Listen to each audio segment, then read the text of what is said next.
merci déjà mille fois d'être là. Merci en particulier Pauline Bale d'être avec nous. On est très heureux de vous accueillir à ces rencontres. Alors, l'ANRAT organise régulièrement des rencontres de ce type, des rencontres soit en présence, soit à distance.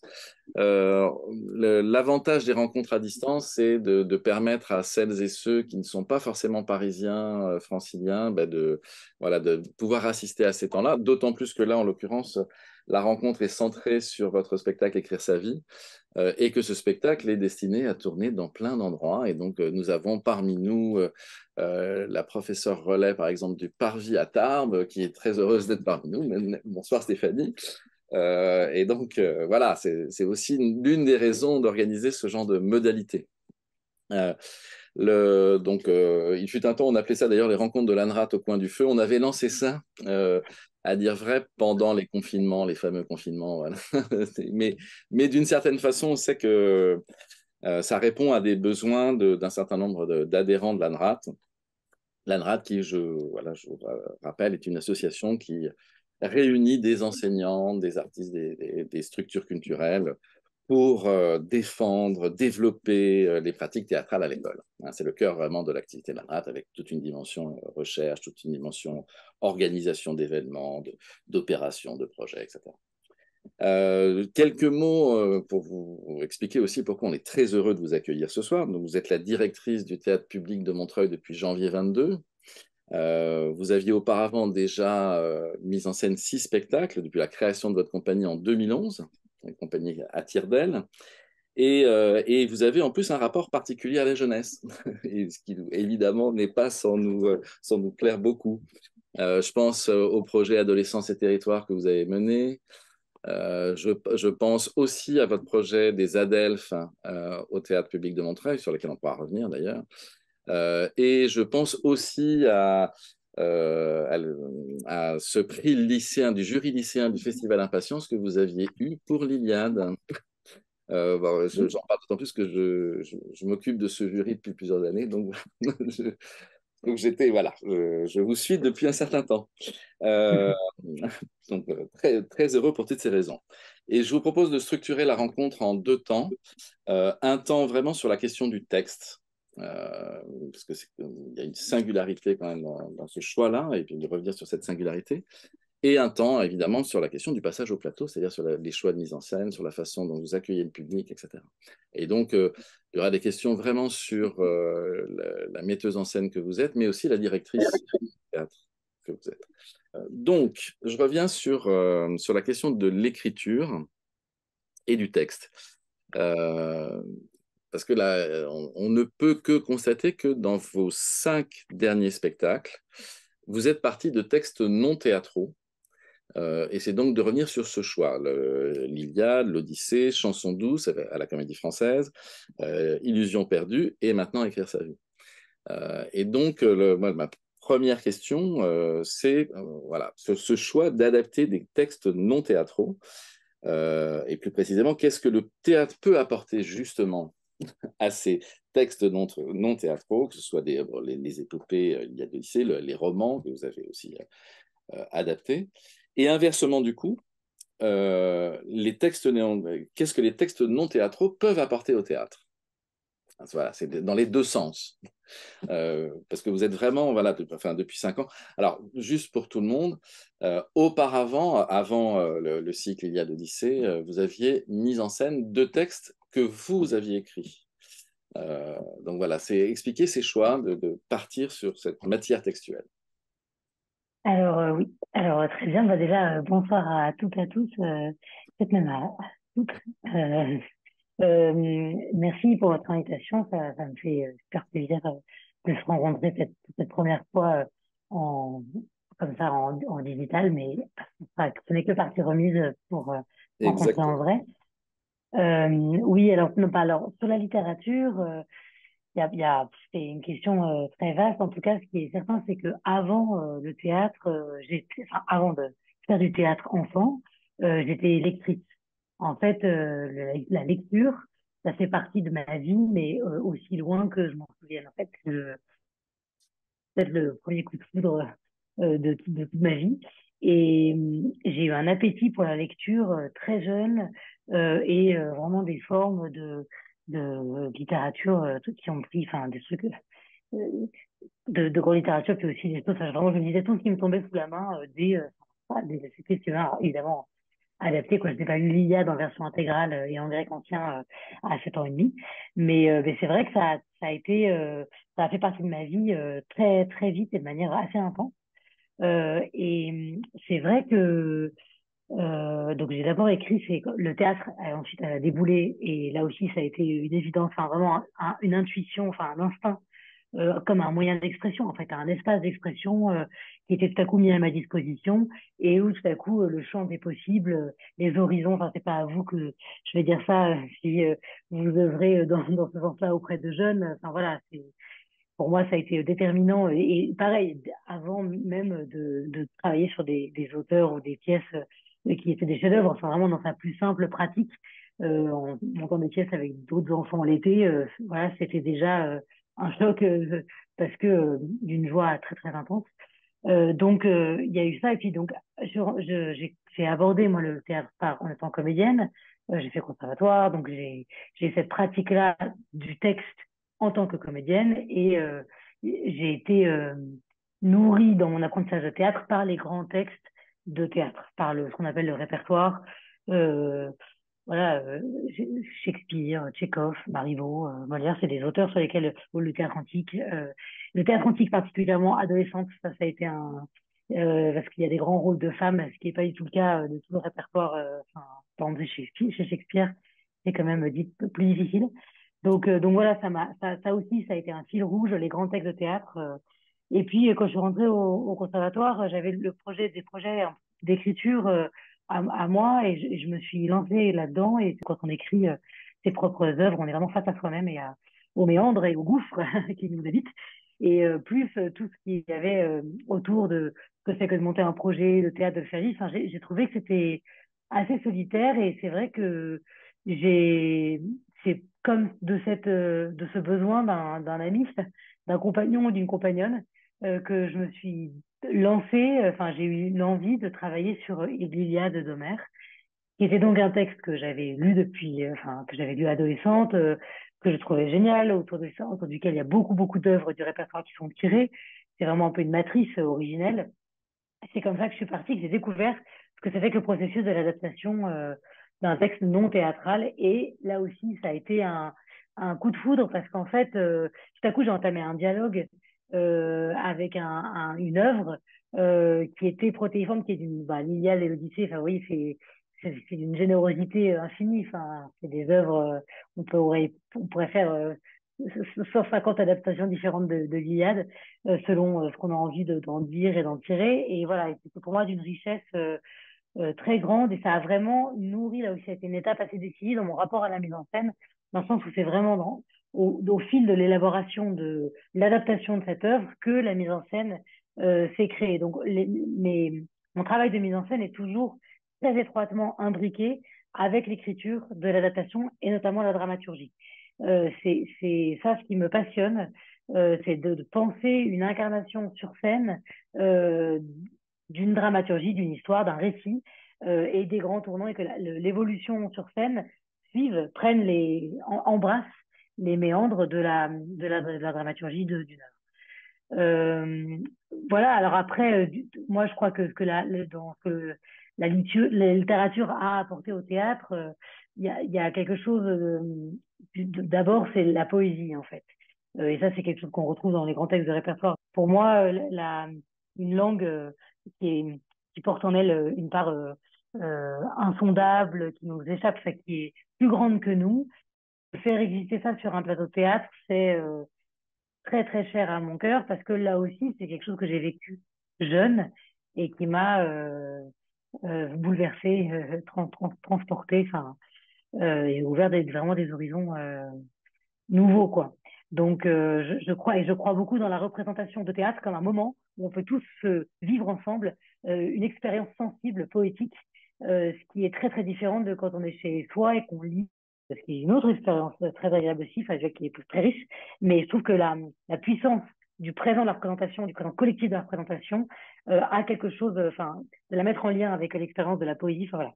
Ça, c'est vrai que c'est un fil rouge et quand on voit les auteurs et les autrices sur lesquels j'ai travaillé, enfin, euh, il y a un rapport à la langue qui est une recherche, une exigence, enfin une quête de, d'une très grande exigence, d'une très grande, oui, enfin exigence et une très grande foi dans les mots, je dirais, une très grande foi dans les mots, que ce soit les autoristes avec qui j'ai travaillé. Et puis une autre chose, c'est sur la question du répertoire par rapport au fait de travailler avec un texte sur la littérature. Moi, c'est vrai que c'est une vraie question. Enfin, Peter Brook en parle, donc c'est quelque chose qui date un petit peu, parce qu'il en parle déjà dans l'Espace vide, de comment est-ce que un répertoire classique est réinsufflé, revivifié, revitalisé, génération après génération. Et c'est vrai que je trouve que quand on travaille sur un texte de la littérature qui n'a jamais été adapté au théâtre ou très peu adapté, il y a un champ des possibles qui est totalement vierge dans les imaginaires, dans mon imaginaire, mais aussi dans celui des spectateuristes. Et ça, pour moi, c'est très précieux parce qu'il n'y a rien de pire pour moi enfin, quand je vais voir un spectacle en tant que spectatrice, j'essaie d'avoir le moins d'attentes possible. Alors, c'est très difficile parce qu'à partir du moment où on suit le travail d'un artiste, on commence à avoir des attentes, enfin, c'est normal. Mais c'est vrai que je ne lis jamais ce qui se dit dans la presse, je ne lis jamais, enfin, je me fonde sur une recommandation ou oui, une recommandation en général en fait. Maintenant, là où j'en suis dans ma vie, c'est des recommandations. Et vraiment, pour être aussi disponible que possible à ce qui va se passer.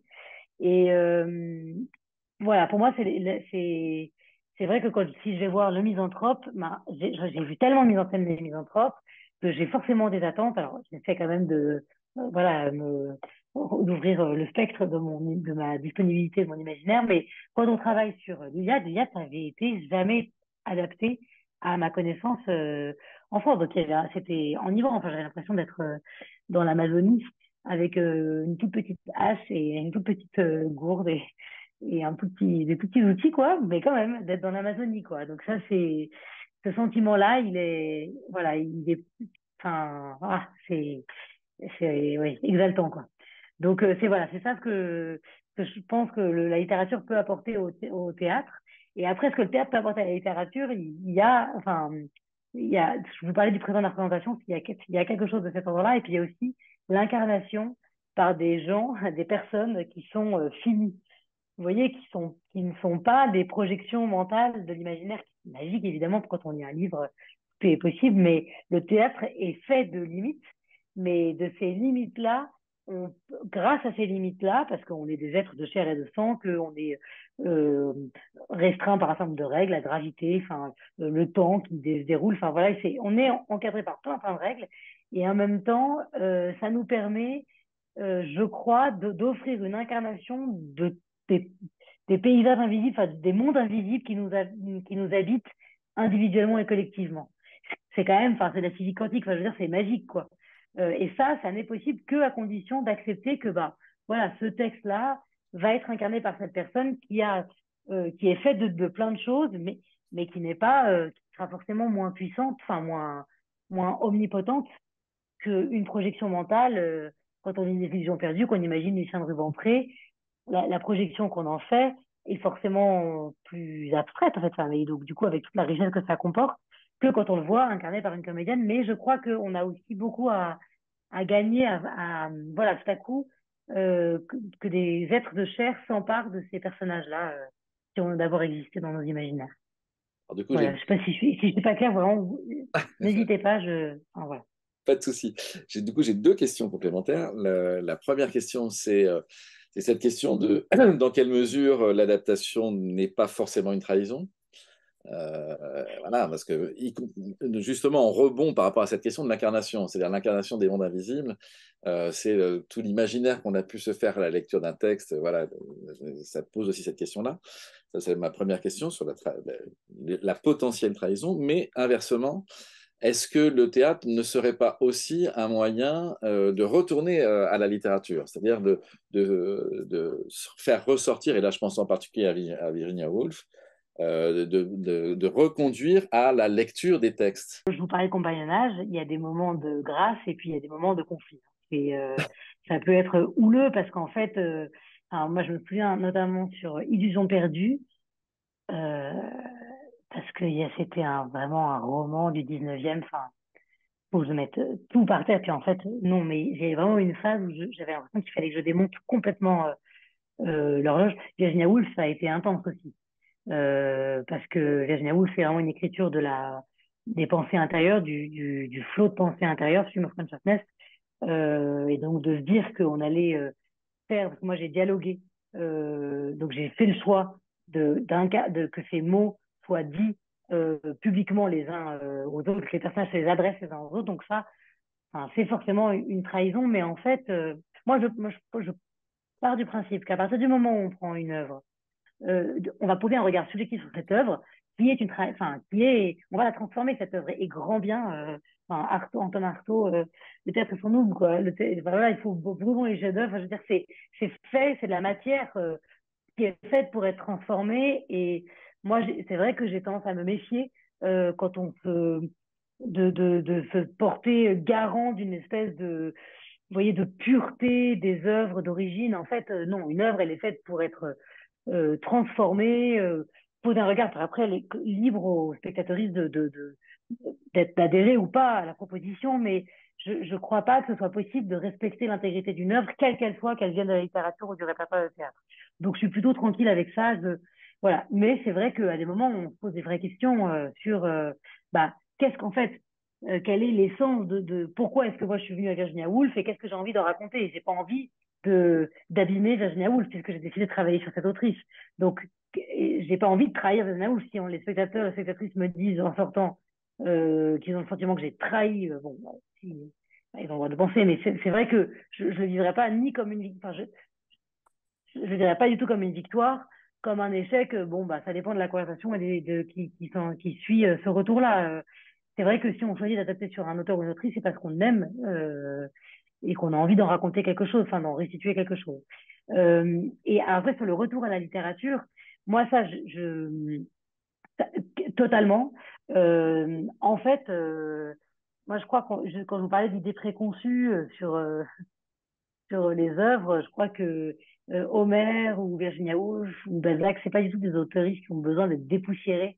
Ils sont magnifiques dans leur intégrité, enfin de les lire, déjà vous les lire seuls dans le silence, dans une expérience solitaire.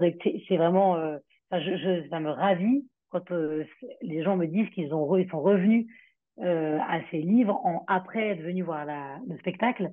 Euh, et je crois que si le spectacle peut permettre de changer l'idée qu'on avait de cet auteur ou de cette autrice avant le spectacle, et ça, par exemple, sur Virginia Woolf, moi, j'en suis hyper contente. Il y a des chercheurs qui sont venus voir le spectacle à Avignon, puis il y avait un colloque après, et j'ai eu des discussions géniales avec eux où, en fait, ils m'ont fait ce retour il y avait un peu une image de Virginia Woolf, de cette femme, un peu une image de The Hours de Nicole Kidman, vous voyez, écrivaine, misanthrope. J'adore The Hours, hein, je trouve que c'est un film magnifique, mais juste sur la figure de Virginia Woolf, ça a vraiment mis une espèce d'image d'épinal comme ça de cette autrice, puis il a fait qu'elle se soit suicidée. Enfin, et donc bon, il y a un regard qui est posé sur cette autrice comme si elle était misanthrope, qu'elle aimait pas la vie. Enfin, en fait, Virginia Woolf est quelqu'un qui avait beaucoup d'amis, qui adorait la vie, qui adorait sortir, qui a fait énormément qui est pas du tout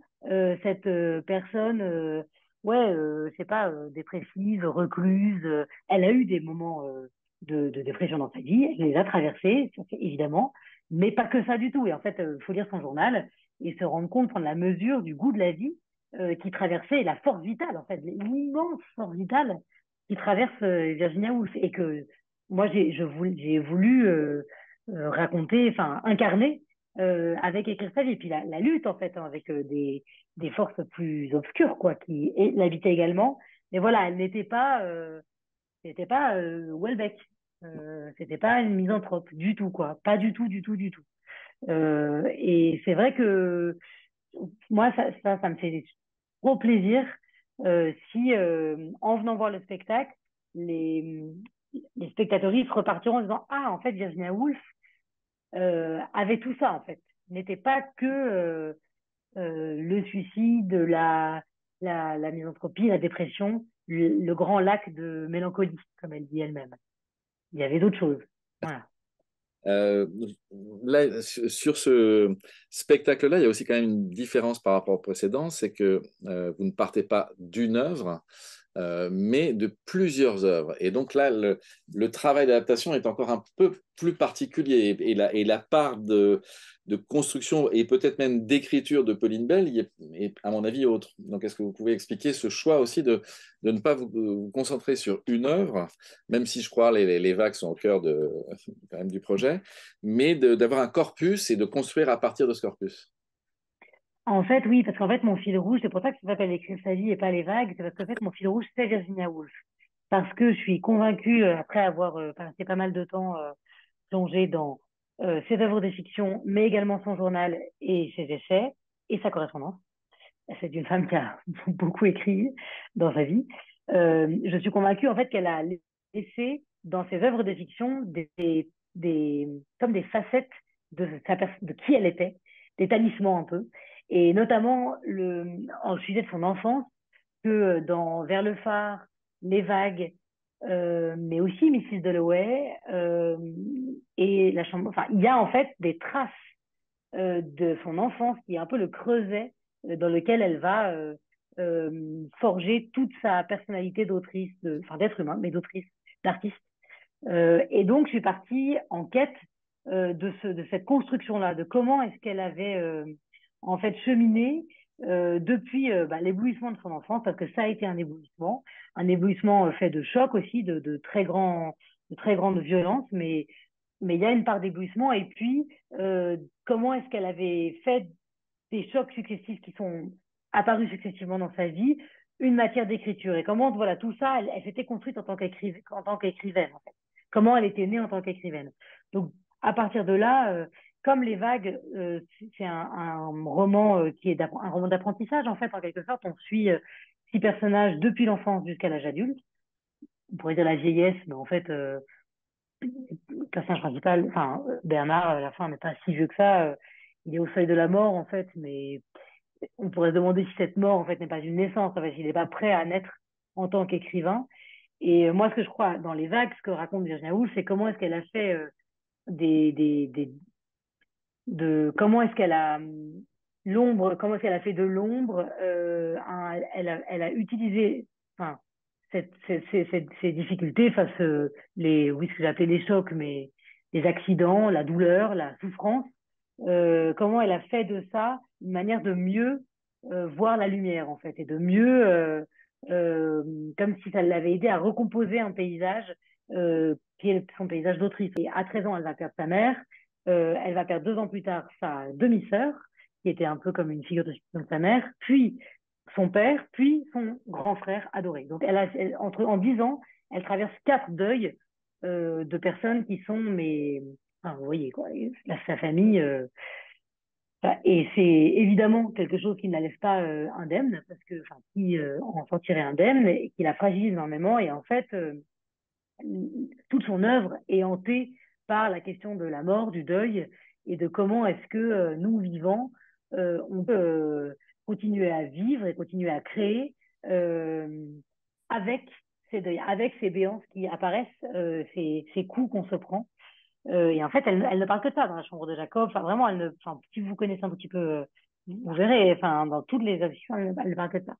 Donc voilà, c'est pour ça que c'est très autobiographique, en fait. C'est pour ça que je suis allée chercher des matières, j'ai nourri l'écriture de différentes matières, mais finalement, je suis quand même l'apprentissage des vagues, parce qu'on suit un groupe d'amis, de 6 amis, donc ça a été quand même une force très structurante dans mon adaptation. Enfin, une matière très structurante dans mon adaptation. Parce qu'après, l'un de nos thèmes de rencontre et de formation, c'est aussi le théâtre face au bouleversement des temps. Et parce que là, on vous parlait de tous ces chocs de l'intime qu'elle a traversé, mais c'est aussi, c'est quelqu'un qui est aussi très attentif au monde dans lequel elle vit. Évidemment, elle écrit entre les deux guerres. Elle voit l'arrivée de la Seconde Guerre mondiale. Elle voit les bombardements en Angleterre. Enfin, bon, voilà, jusqu'à son suicide en mars 41. Mais il y a aussi cette très forte présence de ce contexte de l'Europe d'une guerre à l'autre, quoi, d'une certaine façon. Donc, Oui, tout à fait. ouais. c'est tout à fait. En fait, et d'ailleurs, son œuvre est aussi hantée par la Première Guerre mondiale et la menace du deuxième conflit mondial. En fait, elle voit le retour des gueules cassées de la Première Guerre mondiale. Ça, c'est Septimus dans Mrs. Dalloway, qui est vraiment Bien sûr. peut-être un de ses personnages les plus bouleversants, enfin, vraiment, et qui ne se remet pas de ce qu'il a vécu au front. Donc, elle est très, très profondément marquée par ça. Et ensuite, la montée des fascismes est quelque chose qui la hante, mais comme toute la génération de ces auteurs européens. Et d'ailleurs, dans l'image qu'on a de Virginia Woolf, donc Virginia Woolf se suicide en 1941, comme Zweig, Zweig c'est 42 ou 41, enfin presque au même moment. Et il a toujours été très clair que Zweig s'était suicidé pour des raisons politiques, parce qu'il le dit, enfin voilà. Mais en fait, Virginia Woolf, c'est certain que ça a aussi une part. En fait, on a beaucoup dit, en gros, elle était dépressive, donc c'était la dépression de trop. Mais sa dépression intime était profondément liée, et quand on lit son journal, on se rend bien compte qu'elle est très, très impactée, très angoissée. Enfin, elle le dit, si Hitler, les nazis gagnent, Léonard et moi, on se met dans le garage, on allume la voiture et on se suicide. C'est que en s'intoxiquant avec le gaz. Donc c'est c'est une autrice politique, enfin, qui est profondément ancrée dans la vie et très très euh, comme ballottée comme un bouchon de liège par par son époque et qui est enfin c'est vrai que moi, enfin, ça c'est assez personnel, mais c'est vrai que ce spectacle, enfin, le désir de travailler avec Virginia Woolf, je l'avais depuis assez longtemps parce que c'est une autrice qui m'accompagne depuis longtemps.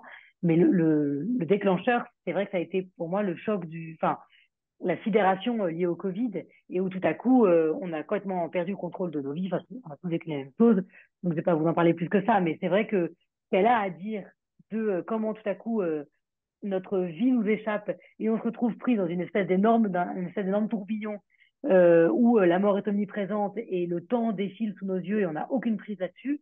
Moi, je trouve que c'est incomparable, enfin, c'est d'une richesse et à l'aune de ce qu'on vit aujourd'hui, ça me parle énormément. Enfin, je trouve que ouais, c'est très, très riche. Il y a, moi, ça m'a consolé de travailler aux côtés de Woolf pendant 3 ans là. Parce que j'ai commencé vraiment en 2020. On est en fin 2023. J'ai vraiment passé 3 ans dans son œuvre immense. Il y a quelque chose qui console. Et ce spectacle a été pensé comme une invitation à la douceur et à oui, avec l'envie ouais, l'espoir que c'est possible de se consoler de tout ça. Il y a un autre écho à votre travail aussi dans l'œuvre de Virginia Woolf, c'est la question de l'identité. Euh, Votre travail depuis l'Iliade et l'Odyssée, enfin, j'ai pas vu les deux précédents, hein, donc, voilà. Mais depuis Ah non, l'Iliade, non, il y a, peu de gens les ont vus, hein, pas de problème.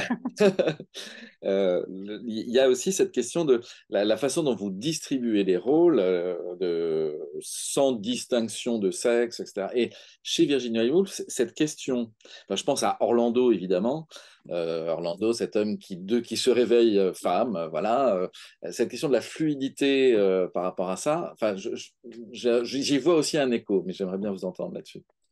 Oui, bah non, mais il y a totalement un écho, hein. C'est sûr que ça m'obsède complètement parce qu'en fait, et c'est ça, c'est un des trucs que Virginia Woolf, enfin la puissance de cette autrice, c'est qu'on, effectivement, Orlando, on est un très bon exemple, mais en fait, c'est que, et dans les vagues, c'est dit à la fin, en fait, est-ce que ça n'était pas les 6 facettes d'une seule et même personne, en fait. Ouais. Et effectivement, quand on lit les vagues et quand on connaît un petit peu la vie de Virginia Woolf, en fait, il y a du Virginia dans ces 6 personnages.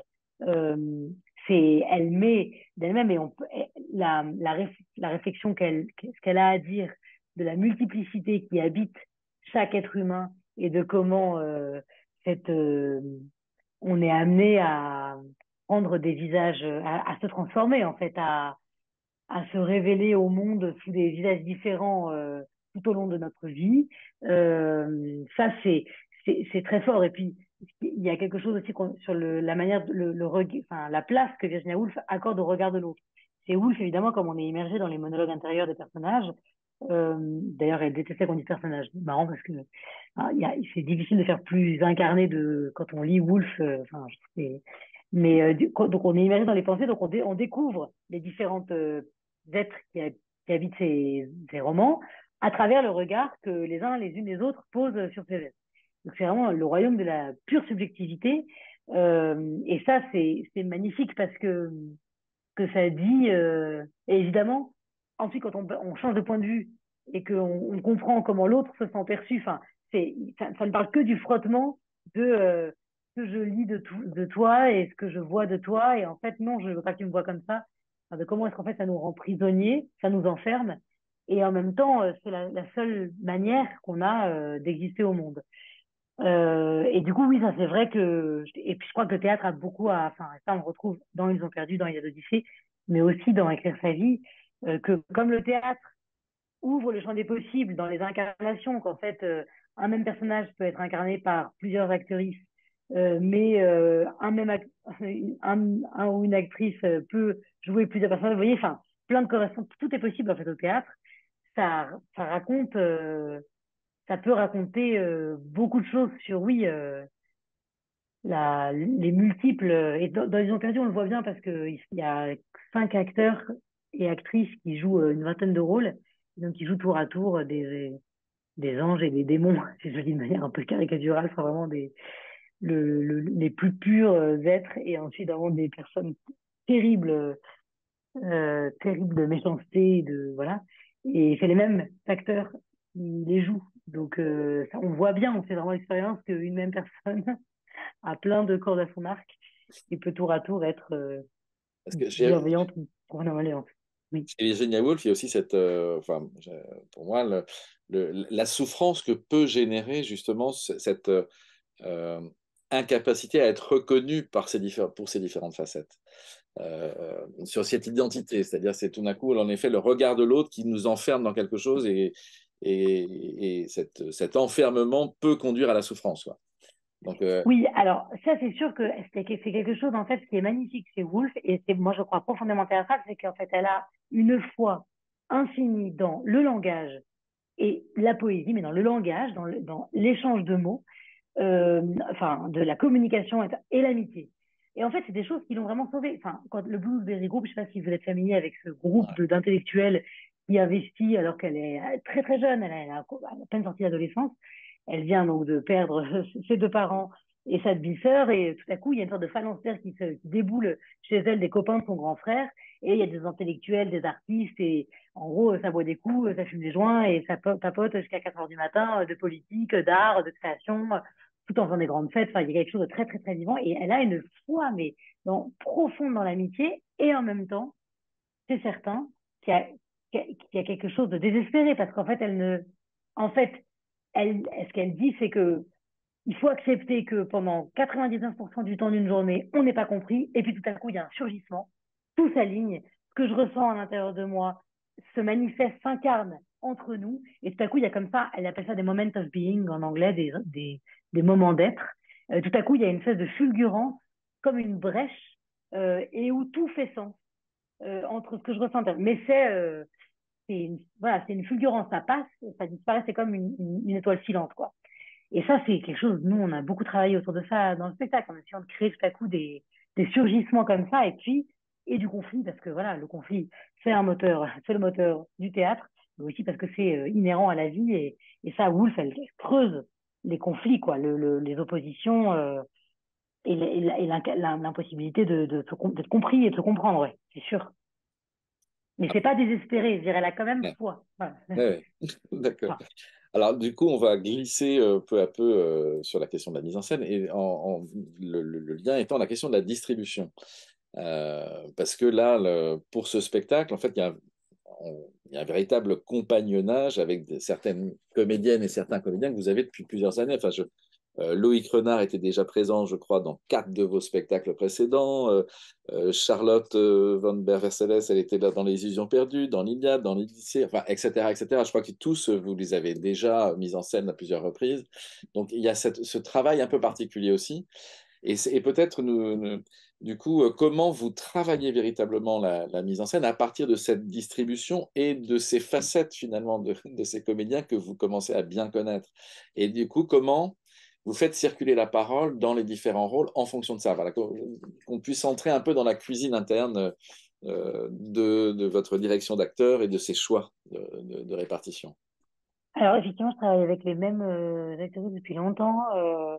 C'est vrai que, bon, ça a du sens pour moi d'avoir des compagnonnages aussi à cet endroit-là parce que la confiance, enfin, le théâtre, franchement, c'est la place de la confiance dans le théâtre, enfin, c'est vraiment un groupe de gens qui décident de se faire confiance et de se jeter à l'eau. Alors, certes, on ne prend pas des risques, on ne risque pas de se faire tuer, on n'est pas en train de faire la guerre, mais quand même, ça fait peur.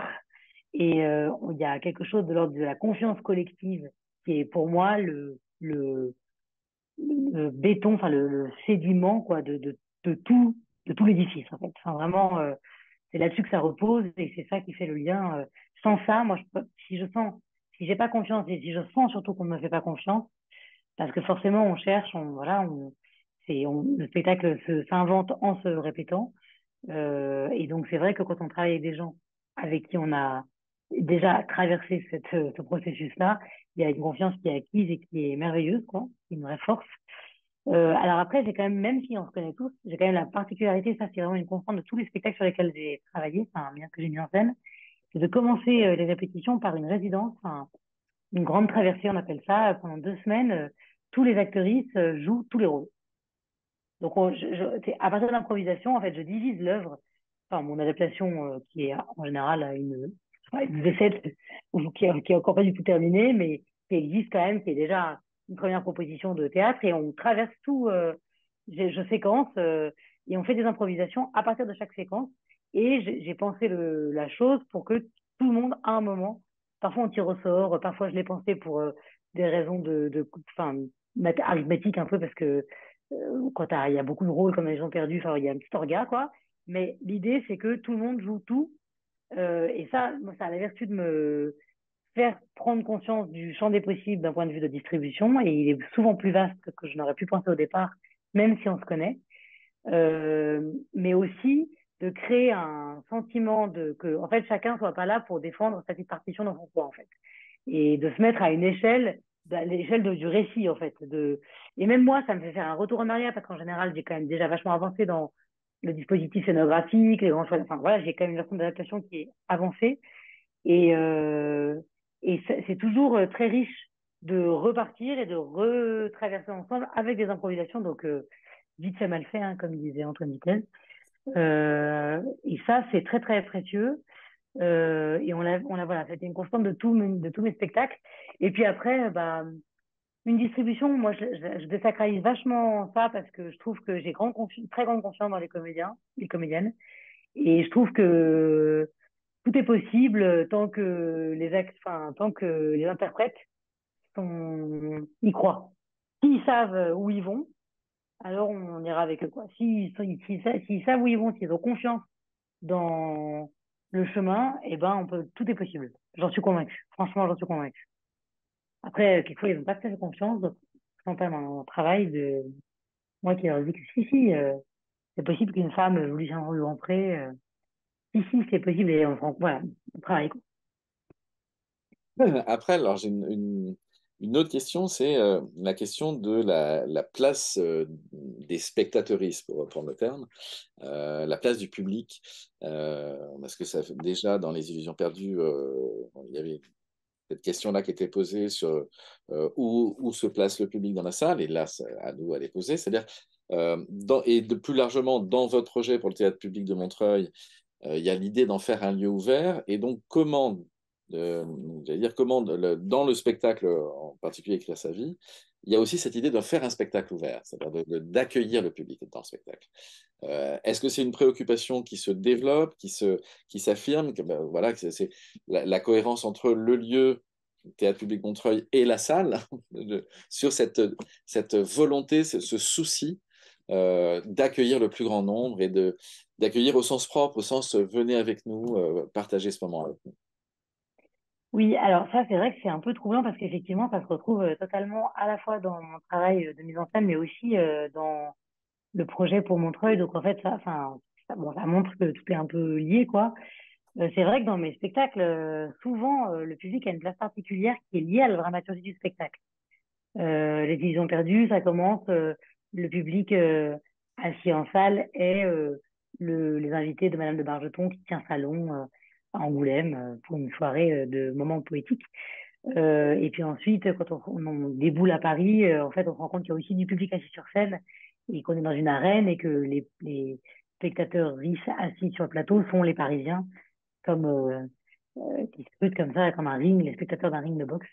Voilà. Et bon, et dans Écrire sa vie, il y a le spectacle commence comme une fête, une invitation à une fête qui est proposée à chaque personne qui rentre dans la salle, en fait. Et ça, c'est vrai que tout le spectacle est pensé autour de cette fête, en fait, comme une invitation. Et oui, il se veut très inclusive, de manière très douce, parce que moi, je déteste au théâtre quand on me force quand on est c'est trop totalitaire, quand on me brutalise ou quand on me fait monter sur scène alors que j'ai pas envie. Donc, on essaie de créer un dialogue, en fait, et de faire rentrer les gens dans notre histoire de manière voilà, aussi douce qu'il est possible. Et quand si les gens n'ont pas envie, ce qui nous est arrivé, voilà, et ben, il n'y a pas de problème. C'est pas une condition sine qua non, mais c'est vrai que la proposition est faite. C'est un spectacle qui est en bifrontal.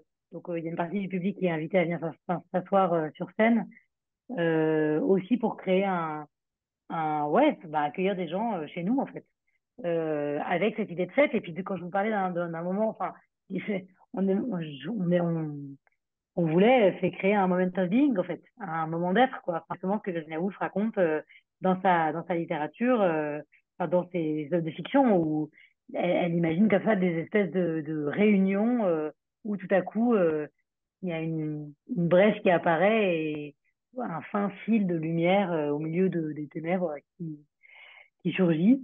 Et ça, bah, voilà, on a essayé de créer ça avec ce spectacle. Et c'est vrai que ça se retrouve dans le projet de Montreuil. Moi, par les temps qui courent, il est nécessaire de se recentrer sur quelques fondamentaux. Et c'est vrai que l'élan vers le public et vers les nouveaux publics en fait partie. Les jeunes, ils tiennent une place très importante à Montreuil. Ça aussi, c'est très cohérent avec le rôle que le théâtre a joué pour moi dans ma vie, en fait. Et en fait, ce qui est dingue, quand je suis arrivée à Montreuil, j'ai mené des entretiens avec toute l'équipe en place, des entretiens individuels, enfin, des temps où je rencontre, voilà, l'équipe. Et en fait, c'est hallucinant. 95% de l'équipe, ce sont des personnes qui ont fréquenté des théâtres entre 10 et 30 ans et qui ont, dont l'existence a été bouleversée par ça, en fait, qui ont vécu des choses tellement puissantes dans des salles de théâtre. Et quand je dis théâtre, ça inclut le spectacle vivant. Enfin, je suis pas du tout friand de séparer danse, théâtre, performance. Enfin, en 2023, je crois qu'on peut vraiment se dire que on a des artistes mènent enfin, des recherches qui sont à la croisée des genres et grand bien nous fassent à tous et à toutes. Donc voilà, moi je suis très, ça m'intéresse beaucoup de voir que bah oui, en fait, ce qui se passe dans une salle de théâtre peut avoir un impact vraiment important sur des vies. C'est ça qui donne du sens à tout ce que je fais en fait.